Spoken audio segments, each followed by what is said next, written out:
Hi, welcome to Gilboys YouTube channel. I'm going to talk about G-plan tables in this video, about waxing them more specifically.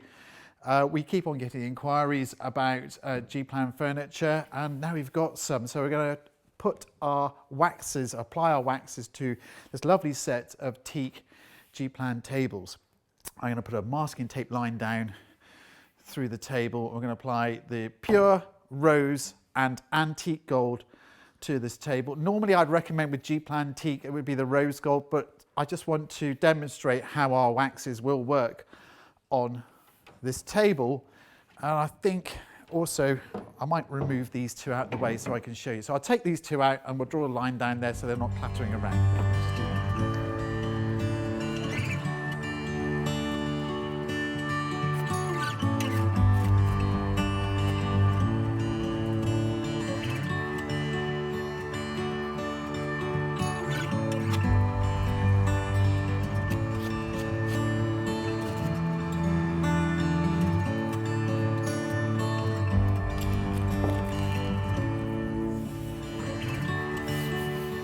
There you go, we divided it in three. Now at this point, actually, I was going to talk about this mark here that's on this table. So this is the original finish, and I suspect this is probably early 80s G-plan furniture. But right here, I don't know if the camera can pick it up. Let me just tip it forward a bit. I don't know if it picks it up, but the finish is actually missing from here. This 2-pack polyurethane finish on here has flaked off, and that is the veneer beneath, the raw timber exposed. So I expect when we put the wax over this, and I'm going to put the antique gold here because it's got a colour in it, and I expect it probably will take to this area and darken it. And that will tell you, if that happens on your furniture, it means that you need to refinish it. There's no wax really is going to fix it. It's not no magic cure. The actual finish is flaked away. Therefore, you need to refinish the table. And that's going to be another video. I'm going to show how to refinish your G-plan furniture in a very easy sort of 3 stages really of refinishing. But that'll be the next video. This one's going to be about wax polishing. If you just want to wax polish it, I'm going to demonstrate our 3 waxes on here now, but look out for that area there. Right. Okay.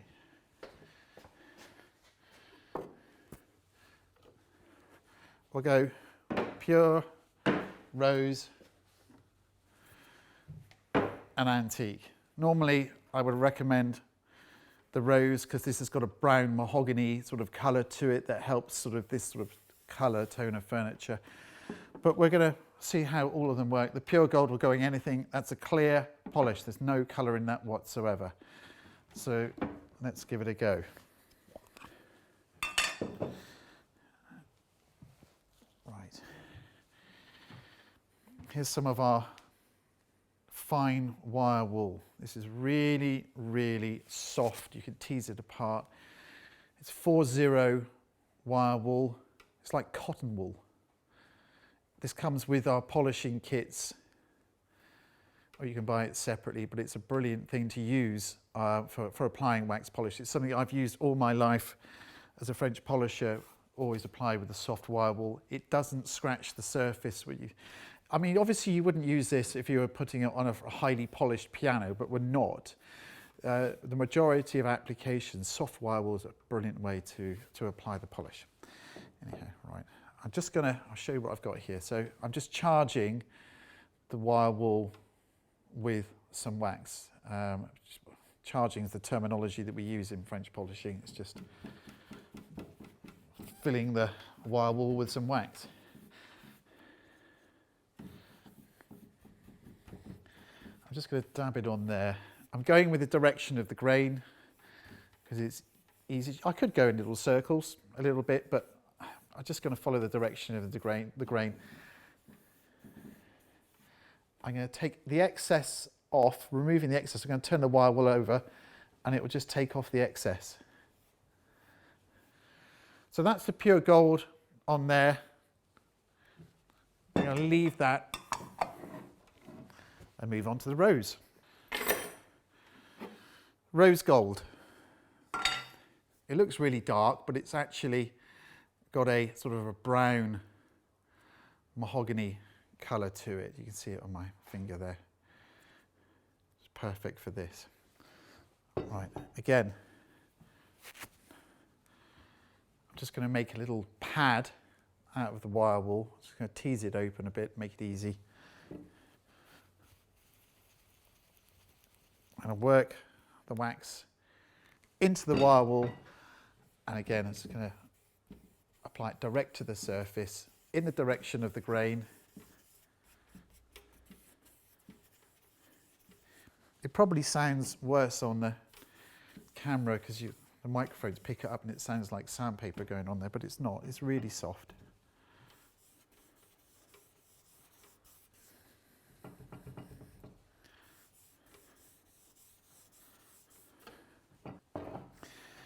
That's the rose gold and now the antique, and I'm intrigued to see what happens here.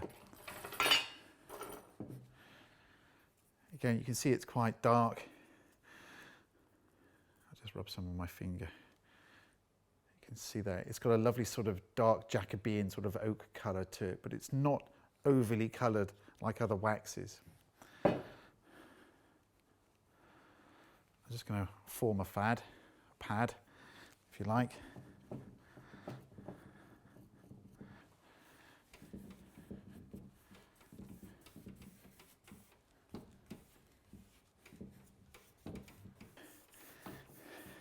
Here, I don't know if you can see, but the wax has coloured the surface. Actually, it's toned it in quite nicely. We'll see what happens. Yeah, I can see now it's sort of stained that little area there. Yeah. This is the area here where it's bare wood. It's been bare wood for quite a while because it's been darkened, polished over the time, I don't know. But that's what you've got to be aware of. When we start buffing this, you'll have, there'll be a sheen here on the surface and less of a sheen around here. And you think, well, it's gone patchy. It's nothing to do with the wax, it's to do with the fact that the finish is broken away, revealing the raw timber underneath. So the polish is going straight into the timber, whereas the rest of the polish is sitting on the surface of where the actual original finish was. So that's quite a good example. We have experienced this before, and you do need to refinish because of that. There's no real...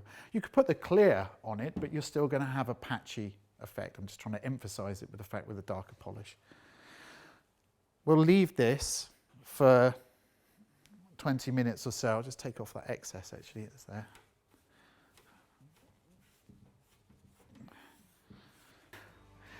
So we'll leave that, come back to it in 20 minutes time, buff it and see what happens. Okay, so we've waited 20 minutes or so. You can wait 20 to 30 minutes. As you can see, when I was applying it, the wax goes dull on the surface. You get this matte finish to it. That's what you're looking for, that matte finish when you're applying it.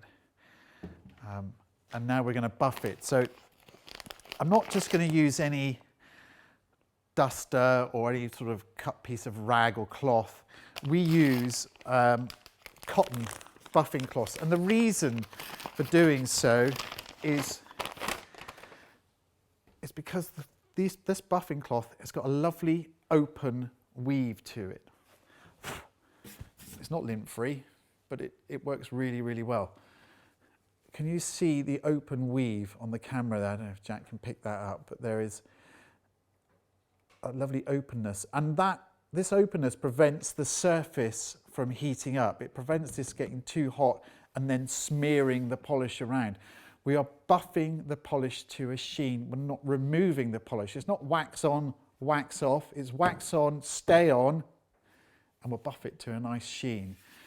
So it acts as a sacrificial coating on the surface as it wears down, but at the same time as when you apply this wax, it helps disguise scratches, marks and things like that. They're relatively fine things, and then sort of gives it a new surface, a sacrificial surface that just helps lift it. So as you remember, we had the pure rose and antique. I'm just going to make that into a sort of buffing cloth sort of pad size, and you should see it straight away there.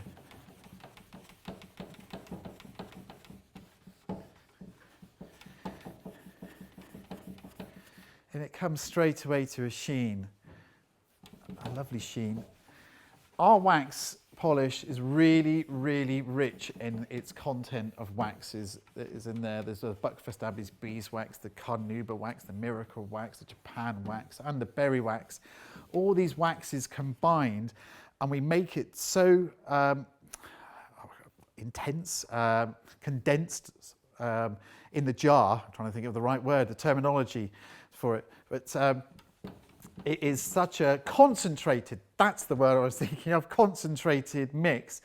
You end up with this lovely finish. We don't dilute our waxes down. So there's the pure. If I lift that up, hopefully you can see the sheen that's on there, and these two I've yet to buff, and this is the rose gold.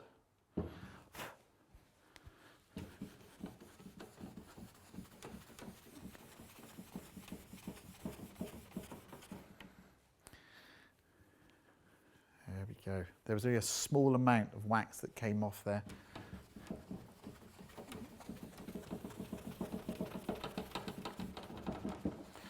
When you're waxing furniture, only apply the wax to an area that you're comfortable to be able to buff afterwards. Don't go applying loads of wax to a huge piece of furniture, because you've got to buff it afterwards, so your arm will fall off.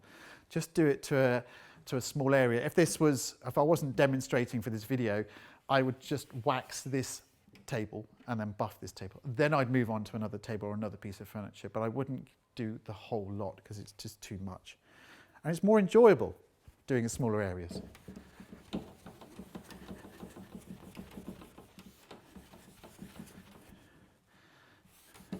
you go. So there's the rose gold. From this angle, I can see this is slightly warmer than this, but it might be just the light, but at the moment that's what it looks like. Okay, and let's do the antique. Now the antique, as you remember, had this patch here. That patch is where the finish of the table, that polyurethane, two-part polyurethane, which is on G-plan furniture, lots of mid-century furniture, had flaked away. So that is the raw wood underneath. And our antique gold has highlighted that area. And if you can catch it, it has actually given it a sheen. But if there was freshly lifted polish away from that, the original finish, and you put a dark wax on it or any wax on it, it would suck into it and you'd have a dull area. It means you're going to have to refinish the table if you want it to. If you don't like it, I mean, if you're happy with it, then stay with it. It doesn't matter. But let me just, if I lift it up, you can see this is the area here I'm talking about. I can see it's slightly darker here, but it's different. These lights in here. But if I tilt it, is that sort of? I'm getting a nod. Yeah, I'm getting a thumbs up from over there. So you can see that area here. So it's okay if you're happy with that, then it's great. But personally, I'd be thinking, right, I need to strip and refinish this table. Plus the fact there's dings in here. And that actually is a really quick process. We can strip and refinish G-plan teak furniture really quite quickly, and you get a lovely new finish that was just like when it was made back sort of 40 or 50 years ago. A very simple process, but I'll show that in the next video. But if you're just waxing it, this is what it does. Let me take off.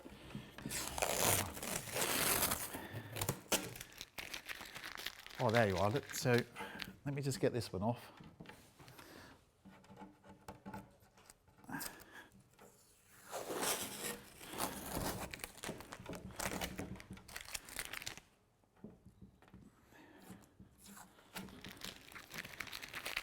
Now, if I lift this up, hopefully you'll see this is slightly warmer colour here. That's the natural, the clear, the rose gold with that warmer colour, and then the antique gold here. This is where I go for polish. This should be rose gold on the teak. But if I lift this up, can you see now what's happened? Where I've applied that antique gold. It's darkened the area. It's actually worked quite well, actually. But you can see this area here where the polish, the old finish is broken away. It was hidden by the masking tape, and there's a different line there. I don't know, is that obvious there, peeps? Good.